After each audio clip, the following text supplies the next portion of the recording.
Hello, I am Bentham and welcome back to Factorio Railworld. So we'll start off by checking up on the alien signs. At the end of last episode we set up an extra assembler for that. It looks like it's running alright, so we'll move on.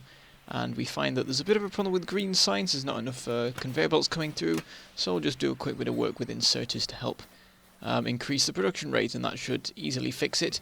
And running down to the end of the belt, I can see immediately that it starts to build up. So success, and meanwhile with the blue signs that all looks fine.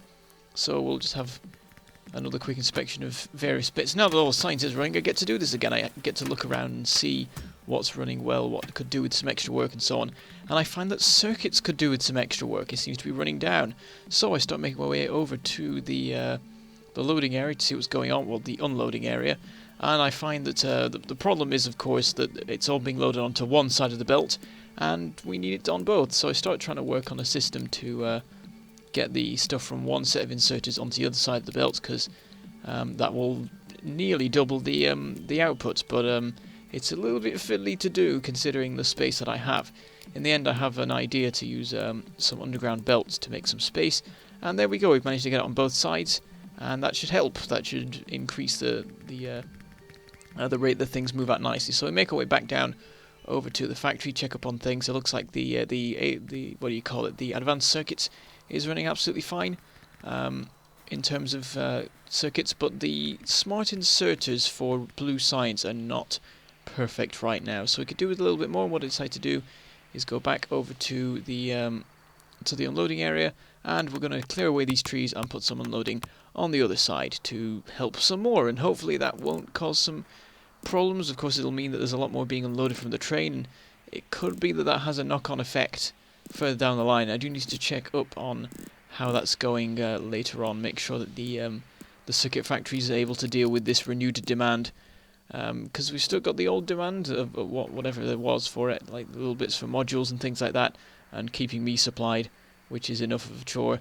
So first of all, I set it up so that each half contributes half to the line, but then I think that of course that will mean that everything's loaded out the forward cargo wagon and not the rear one. I really want it balanced, so I fix that, and then we have a biter attack, and look at that, that's across half of the defences of Iron Outpost 2, so this is sorted anyway, so it doesn't matter. We'll hop on board a train and make our way over as quickly as possible. The iron train is there, but I said to hop on board my spare train, but then there's another attack while I'm setting things up, just a little one this time. No actual damage is done. And then we hop on board our spare train and make our way over to Iron Outpost 2 to find out what the problem is. Maybe that a new base has popped up or something, or maybe it was just an attack that's been building up for a while, but I believe we had this last episode as well. After we renewed the factory's production, the biters got angry and decided to threaten us. So there's a little bit more in the way of defences on this corner, but you can see one of these turrets has been destroyed, and half of this stuff was never actually defended. I didn't bother putting anything in because we didn't really get any trouble from biters here, but now we are getting some, so it's time to properly set up some defences. So I put in a proper line, run around, do a bit of repairing. There's only a few bits and bobs around. That mining drill's run out that I was messing with previously, and we'll just move about some of this stuff here. We'll move at one of the substations, because we're trying to make things even and neat and stuff, so it's easier to deal with. But anyway, we'll start putting in some power on this end, because we want to make sure that these laser turrets are cleared. Not cleared. The trees will be cleared. Make sure the laser turrets are powered. So as I'm clearing these trees, I start thinking, that was the biggest attack I've ever seen. It seems like they're really sort of reinforcing, redoubling their attempts to destroy the base. They're making no real progress, but perhaps we should respond to it. After all, this is sort of the only place that gets attacked by biters now. What with me clearing everything in the north, stuff only really comes from the northwest, and it all converges on Iron Outpost 1. So I decide, not Iron Outpost 1, 2, I decide to implement Operation Isengard. So we start in putting in some new walls. I'm getting all my words backwards today. We start off putting in walls. We don't start in putting off walls.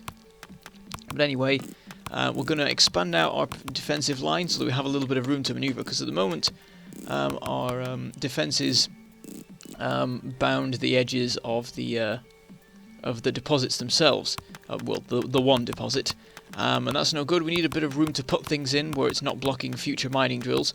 So it's time to expand out, and I start just extending. I just step everything forward about the width of a substation, So we'll just put the power in. Unfortunately, it is like one more than the width of a substation, so I have to move up all of these substations here and these ones here, to get them to work together properly. But it integrates decently enough. So we'll start putting in some turrets again, and we're going to get a nice even spacing with it. A very strong line, because of course all the biters are attacking this side of it. We never get any attacking the top of the outpost for some reason, even though that's sort of the most vulnerable spot. Because there's the rails that they could easily just wreck if they wanted to. They could disconnect the power from there and cause all sorts of trouble, but for some reason they always go for the west wall of Iron Outpost 2, and I can't argue with that. That's fine by me, because that means I can actually deal with them fairly well. So put in the north wall as well, and we're going to make sure this is defended, because with us rearranging the outpost, it's a lot more likely that the biters are going to attack from a different side, because things have changed when they approach. And I'm trying to keep this even grid as well of the substations, because it makes it a lot easier to deal with, and also with us extending beyond the iron deposit itself. This area is just going to be filled with turrets and stuff and lights, I guess, and we don't have to worry about manoeuvring around mining drills, so we can just keep it all even. The only problem is there's some rails in the way that have meant I've had to sidestep a couple of them, but I managed to connect them up fairly well. And the important thing is that the perimeter is covered by power, so we can put laser turrets all the way around, and so on. So we've filled up all those turrets, and we're quite low on ammo now. We've used up pretty much all the ammo we've got to supply all these new guns. But anyway, now that we're putting out this new perimeter wall, we can get rid of some of the internal walls. Previously we had things separated into two, one for the train and then one for the mining, but I don't think we really need that anymore. We can just have one big defensive thing for the whole thing, which is good, because I need to harvest all the walls from inside to finish off building the outside, I think. Maybe I have some spare. I wasn't really paying enough attention, but I just decided to deconstruct it anyway. So I've sort of caused myself a bit of trouble here, because I'd like to put in some gates, because of course they will be a big help with the defense, but I've messed up the positioning. Basically the way I set up my rails means that there's no straight pieces until we get quite a ways in to where the trains will actually be parked. So I decided that I'm just going to leave a gap, and I'll just have it bristling with guns so nothing can get in. As things currently stand, we don't really have any biters attacking from the east. There's no real reason to. They'd have to loop around for that, and that would make no sense. So it's not that much of a danger, but we will make sure to keep that nicely defended. There's a randomly damaged laser turret there. I don't know what that was about, but whatever. So we'll carry on putting some in. We've had to harvest some laser turrets from elsewhere in the base so that we can put some proper defences on the front line. And then what we'll do is we'll go back to the main base and resupply on various things so that we can put in some proper defences later and make sure the entirety of the base is covered. So anyway, we need to put in a couple more substations. Again, I can't get it lined up right because the rails are in the way, but it works out quite well, because all of the substations that I put in do connect to something. And then I'm putting in all the lasers here. The way I'm putting it in is there's 2 lasers per substation and 2 normal gun turrets as well in between those. Nice and even and ordered and so on. So speaking of even and ordered, this is not, because there's a weird gap there, but whatever, we'll just plonk in the substations. It doesn't really matter because we've got tons of these. I'm just going crazy and plonking them everywhere to have the entire base covered. This is a proper weaponized defensive outpost now. It's a fortress basically, from which we can conduct expeditions into the wilderness to the west, and perhaps take a revenge on the biters that chased us out of there all those episodes ago. Not that many actually, but whatever. So I've run out of supplies basically, so I'll make my way back home and get a bunch more stuff, and we can just deal with some general base stuff while we're there. Just sort of running around checking up on things. All the ore looks fine at the moment, though it's a long time since we've checked up on copper outposts 1 and 2, so I don't know what states they will be in nowadays. I should probably check up on that and see, because if one of them's run out, we can build another one. I mean, we could build another one anyway. We probably need to, because what those bases have left is very little. Anyway, we resupply on a nice stack of 50 lasers. We also get a bunch of ammo, which is a bit of a problem actually, because at the moment all the ammo is being put into production. So I do a bit of messing about, trying to get it so that half of it goes onto the line. Then I change my mind and decide that what I'm going to do is deconstruct this this shotgun ammo factory here, turn it into an ammo factory, well, a machine gun ammo, submachine gun ammo factory, whatever. And then I'll make a separate shotgun ammo factory as well, so we have twice as much ammo production, so that we can we've got more capability of supplying the various gun turrets that we have around the place. So anyway, I think I need to put some efficiency modules in those as well. I do believe I remember. We'll get it all hooked up to the power, of course. Use a substation for that, because why not? And we'll put all the limits on the chests, and we'll move on. So got one more thing. I had to put in a blue belt there to make sure that the copper was flowing fast enough. Also, there was a random iron plate in the midst of all that copper, which has worried me quite a bit, because I can't think how that could possibly happen. It doesn't make any sense. There was just a single iron plate in the copper supply. I don't know if I'd done that by myself, or whether like something had gone wrong with a logistics bot and it had dropped one.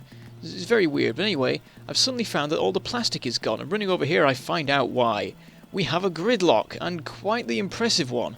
And it's to do with this bit where the thing goes into a single track system for a while due to the oil pump jack things.